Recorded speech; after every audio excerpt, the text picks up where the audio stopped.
आप सभी को प्रभु यीशु मसीह के नाम में जय मसीह की प्रभु की पवित्र उपस्थिति में आप सभी का मैं स्वागत करती हूँ। मसीह में मेरे प्रिय भाई और बहनों, आप लोग कैसे हैं? मैं आशा करती हूँ कि आप सभी लोग सही सलामत होंगे, ठीक ठाक होंगे और सुरक्षित होंगे और प्रभु में बढ़ रहे होंगे। मेरे प्रियो, इन वीडियोस को बनाने का, परमेश्वर के वचनों को आप लोगों के साथ में शेयर करने का हमारा यही उद्देश्य है कि आप लोग प्रभु में मजबूत हो, परमेश्वर के वचनों में मजबूत हो और आप प्रभु में फलदायी जीवन जी सके, एक जयवंत जीवन प्रभु में जी सके। और आज मैं प्रभु के वचन से आप लोगों को कुछ खास और व्यवहारिक बातें बताना चाहूँगी जो आपके और मेरे, हम सभी के जीवन के लिए बहुत ज़्यादा लाभदायक है। यदि हम इस वचन को अपने जीवन में ग्रहण करते हैं तो परमेश्वर अपने वचन के द्वारा हम सभी को आशीष देगा। आज मैं प्रभु के वचन से आप लोगों को कुछ खास और व्यवहारिक बातों को बताना चाहूँगी जो हम सभी के जीवन के लिए बहुत ज़्यादा महत्वपूर्ण है, क्योंकि मैं आप लोगों को बताना चाहूँगी कि जब हम कभी भी ट्रबल टाइम से होकर गुजरते हैं, मुश्किल दिनों से होकर गुजरते हैं, परिस्थितियों से होकर गुजरते हैं, तो हमारा अंगीकार कैसा होना चाहिए ये बहुत ज़्यादा मायने रखता है। किस तरह से हम अपने जुबान को इस्तेमाल कर रहे हैं, कैसे शब्दों का हम इस्तेमाल कर रहे हैं, ये बहुत ज़्यादा मायने रखता है। इसको हमें ध्यान देने की ज़रूरत है, क्योंकि परमेश्वर का वचन कहता है इब्रानियों 10 अध्याय उसके 23 वचन में, अपने आशा के अंगीकार को दृढ़ता से थामे रहें, क्योंकि जिसने प्रतिज्ञा की है वह सच्चा है। परमेश्वर का वचन कहता है अपने आशा के अंगीकार को दृढ़ता से थामे रहें। कौन सी आशा?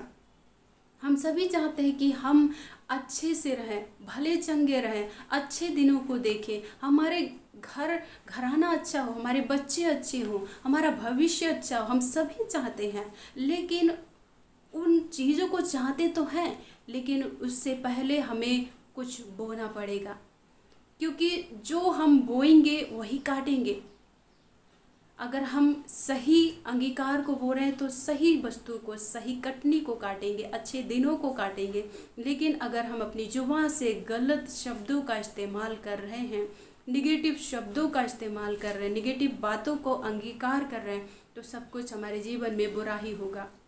इसलिए परमेश्वर का वचन साफ कहता है कि अपने आशा के अंगीकार को दृढ़ता से थामे रहे, अर्थात जो भी आपने अपने भविष्य में आशा लगा के रखा है कि मेरा भविष्य उज्जवल होगा, मेरे बच्चे अच्छे होंगे, तो आज से आपको उन बातों को कहना है, उन बातों की घोषणा करनी है अपनी जुबान से कि मेरा भविष्य अच्छा है, मेरा भविष्य उज्जवल है, मेरे बच्चे अच्छे हैं, मैं भली चंगी हूँ, प्रभु यीशु के कोड़े खाने से मैं चंगी हूँ, मेरा फाइनेंस अच्छा है, आशीषित है, मेरा अन्न जल आशीषित है, जो कुछ भी परमेश्वर ने दिया वो सब आशीषित है।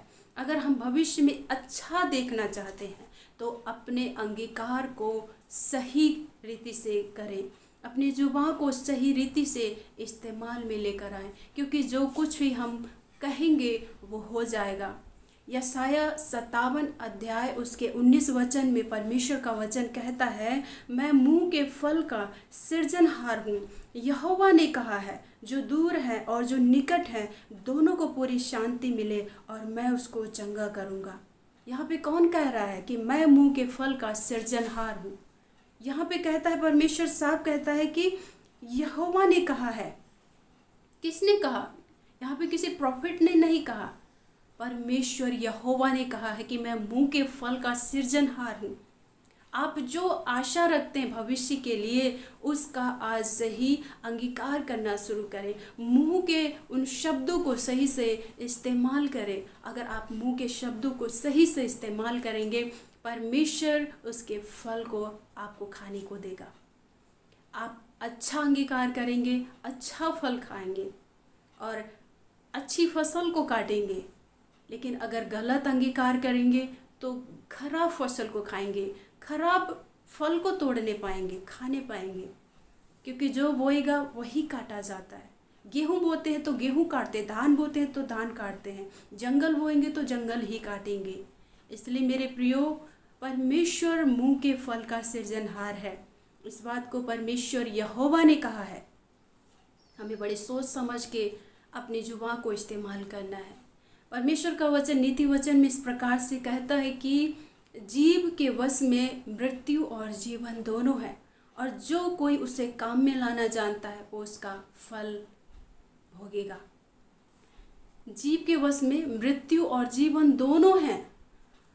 अगर हम अपनी जुबान को सही रीति से इस्तेमाल कर रहे हैं, जीवन के लिए इस्तेमाल कर रहे हैं, तो अपने जीवन में हम आने वाले दिनों में जीवन की फसल को काटेंगे, जीवन को देखने पाएंगे, अच्छाई को देखने पाएंगे, परमेश्वर की भलाइयों को देखने पाएंगे, उन्नति को देखने पाएंगे।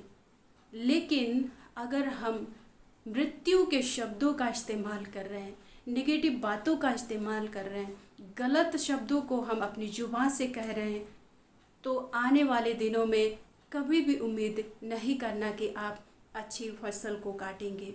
जो बोएंगे वही काटेंगे। इसलिए जो कुछ भी हम बोलते हैं वो आज हम निर्धारित करते हैं कल के लिए। जो हम कह रहे हैं वो कल के लिए हम निर्धारित कर रहे हैं। इसलिए आज से डिसाइड करें कि हम क्या अपने भविष्य में देखना चाहते हैं। अगर हम अच्छे दिनों को देखना चाहते हैं तो आज डिसाइड करें, अपनी जुबान को कंट्रोल करें कि मुझे सही शब्दों का ही इस्तेमाल करना है। निगेटिव बातों को मैं नहीं बोलूँगा, नहीं बोलूँगी।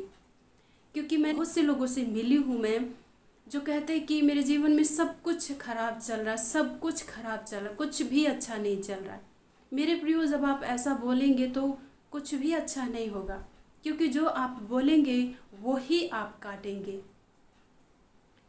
अगर आप कह रहे हैं कि प्रभु की दया से सब कुछ ठीक होगा, तो वो ठीक होगा, क्योंकि आप उसके लिए क्या कर रहे हैं, घोषणा कर रहे हैं अपने मुंह से।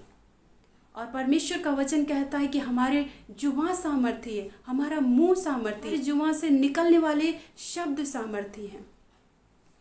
तो मेरे प्रियो, आपसे ये डिसीजन लें कि मुझे अपनी जुबान को सही से इस्तेमाल करना है, क्योंकि अगर हम आज जो बोल रहे हैं वो हमारे भविष्य को निर्धारित करता है। मैं आशा करती हूँ कि आप लोग आज के वचन के द्वारा कुछ समझ पाए होंगे, और यदि आप समझ पाए हैं तो हमें कमेंट करके ज़रूर लिखें। और यदि आप लोगों के कोई प्रार्थना निवेदन है तो कमेंट में या फिर व्हाट्सएप के द्वारा जो स्क्रीन पर नंबर दिया गया है व्हाट्सएप पे आप अपना मैसेज सेंड कर सकते हैं कि मुझे मेरे लिए प्रार्थना करें, या फिर आप कॉलिंग के द्वारा आप हमसे कांटेक्ट कर सकते हैं, प्रार्थना करेंगे। हमारे महान जीवित अनुग्रहकारी परमेश्वर पिता प्रभु यीशु मसीह के नाम से आपके पवित्र चरणों पर आते हैं। प्रभु, आपका मैं धन्यवाद करती हूँ आज के पवित्र और जीवित सामर्थ्य वचन के लिए। प्रिय परमेश्वर पिता, आज आपने अपने वचन के द्वारा हमें सिखाया है कि हमें किस तरह से अपनी जुबान को इस्तेमाल करना है। यीशु पापा, आज के वचन के द्वारा हम सभी के जीवनों को, सुनने वाले भाई और बहनों को आप आशीष दे प्रभु यीशु।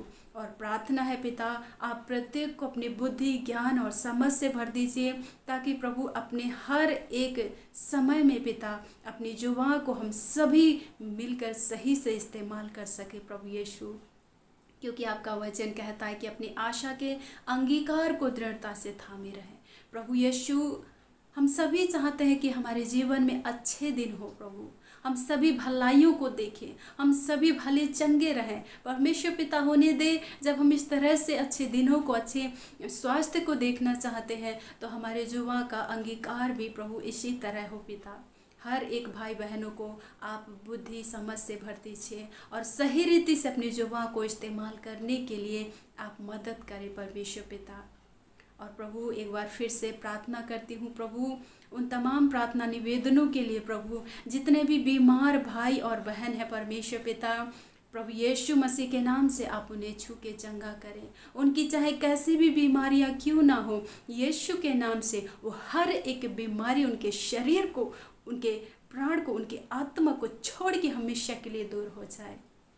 पवित्र आत्मा प्रभु, आप एक एक बीमारों को अपने जोरावर हाथों से छू के चंगाई दे पिता। और प्रभु, जितने भी दुष्ट अंधकार की शक्तियों के द्वारा जकड़े हुए हैं, ग्रसित हैं, प्रभु यीशु के नाम से उनके जीवन से हम डांटते हैं, इन सारी दुष्ट आत्माओं को दूर हो जाए इसी समय। पवित्र आत्मा प्रभु, आप प्रत्येक भाई बहनों के जीवन में अपना कंट्रोल ले, नियंत्रण ले प्रभु इन सभी के जीवन में। प्रभु हम आपके पवित्र लहू को लगाते हैं पिता, और आपके छुटकारे की, आपके प्रभु फ्रीडम की घोषणा करते हैं, आपके डिलीवरेंस की घोषणा करते हैं यीशु के नाम से। प्रभु प्रार्थना है पिता परमेश्वर, जितनी बहनें निसंतान है प्रभु यीशु, किसी के 10 साल, किसी के 14 साल, किसी के 15 साल हो गया परमेश्वर पिता, अभी तक इन्होंने अपने जीवन में संतान का सुख नहीं पाया है। प्रार्थना है प्रभु यीशु, ऐसी बहनों के और ऐसे कपल के प्रभु आप सुधि ले यीशु के नाम से, और उन्हें संतान की आशीष दें। इनकी नामधराई को दूर करके अपने नाम की महिमा ले प्रभु, क्योंकि परमेश्वर पिता आपका वचन कहता है कि गर्भ का फल आपकी ओर से प्रतिफल है। इसलिए प्रभु जितने भी बहनें जो निसंतान है इस समय में सुन रही हैं प्रभु इस वचन को, परमेश्वर इस प्रार्थना को, उनके जीवन में प्रभु संतान की आशीष आए। इनके बच्चे जलपाई के पौधे की नाई प्रभु इनके मेज के चारों ओर होने पाए। प्रभु आपसे यही दुआ करते हैं पिता। और प्रभु प्रार्थना है जितने भी जवान भाई और बहन अनमैरिड हैं, जो प्रभु अपने लिए अच्छे भले जीवन साथी को तलाश रहे, प्रभु आपसे प्रार्थना है सही अच्छा सुटेबल लाइफ पार्टनर को चुनने के लिए आप इनकी मदद करें प्रभु। आप इन्हें बुद्धि ज्ञान और समझ दीजिएगा परमेश्वर, और इन्हें परख का आत्मा दीजिएगा, ताकि सही प्रभु जीवन साथी को पिता ये चुन सके प्रभु, जो इनके जीवन भर इनको साथ दे सके परमेश्वर, और जो आप में बढ़ने के लिए इनकी अगुवाई करे मेरे यीशु। आपसे मेरी यही प्रार्थना है परमेश्वर पिता। प्रार्थना है प्रभु उन तमाम भाई बहनों के लिए जो जॉबलेस हैं प्रभु, जिनके पास अपना कोई रोज़गार नहीं है, जिनके प्रभु कोई जॉब नहीं मिल रही पिता, आपसे प्रार्थना है आप उन्हें अच्छी जॉब की आशीष दें, उन्हें प्रभु अच्छा जॉब, अपना अच्छा बिजनेस खोलने के लिए मदद करें प्रभु, अच्छा रोज़गार दे परमेश्वर पिता, अच्छा बिजनेस दे परमेश्वर, और प्रभु उनके जॉब को मिलने के लिए मदद कीजिएगा प्रभु यीशु पिता। जितने भी भाई और बहन फाइनेंस के क्राइसिस से होकर गुजर रहे हैं, आप उनके फाइनेंस को आशीषित करें, उनके फाइनेंस में आए सारे श्रापों को यीशु के नाम से तोड़ते हैं, और प्रभु प्रार्थना करते इनके फाइनेंस को आशीषित करें पिता। जितने भी भाई और बहन प्रभु कर्जों से होकर गुजर रहे हैं, कर्जों से दबे हुए हैं, यीशु के नाम से प्रभु हम प्रार्थना करते हैं कि आप इनके जीवन से सारे कर्जों को हटने के लिए मदद करें, इन्हें इतना सक्षम करें परमेश्वर कि अपने प्रत्येक कर्जों को भर सके यीशु के नाम से। आप इन्हें प्रभु इतना फाइनेंस दे प्रभु कि अपने एक एक कर्जे को यीशु के नाम से भर सके पिता। आप दया कीजिएगा प्रभु। प्रार्थना करते हैं जितनों के बच्चे गलत आदतों में फंसे हुए हैं, गलत रिलेशनशिप में हैं, गलत संगति में पड़े हुए हैं परमेश्वर पिता, उन सबों के हृदय से आप बातचीत करें यीशु मसीह के नाम से। उनके जीवन से ये सारी बुराइयां दूर हो जाएं, और आप उन्हें अच्छा मन दें, वचन के अनुसार जीवन जीने के लिए आप उनकी सहायता करें परमेश्वर पिता। अपना पवित्र डर और भय उनके ज़िंदगी में दें, ताकि प्रभु वे इस प्रकार की संगतियों से, इस प्रकार के कामों से, इस प्रकार की आदतों से प्रभु वो दूर रहने पाए पिता। आपसे मेरी यही प्रार्थना है प्रभु यीशु। आपका मैं धन्यवाद करती हूँ प्रभु कि आपने हमारी प्रार्थना को सुना है प्रभु यीशु। धन्यवाद के साथ ये प्रार्थना हमारे उद्धारकर्ता प्रभु यीशु मसीह के नाम में होकर मांगते हैं, आमीन आमीन। सो प्रभु आप सभी को बहुत ऐसे आशीष और बरकत दे। मैं आशा करती हूँ कि आप सभी लोग आशीषित हुए हैं। यदि आप चाहते हैं कि हम आप लोगों के लिए प्रार्थना करें, तो आप अपने प्रार्थना निवेदनों को कमेंट में, व्हाट्सएप में आप मैसेज कर सकते हैं, या फिर आप कॉलिंग के द्वारा हमें कांटेक्ट कर सकते हैं। हम आप लोगों के लिए ज़रूर प्रार्थना करेंगे। परमेश्वर आप सभी को आशीष दे। जय मसीह की।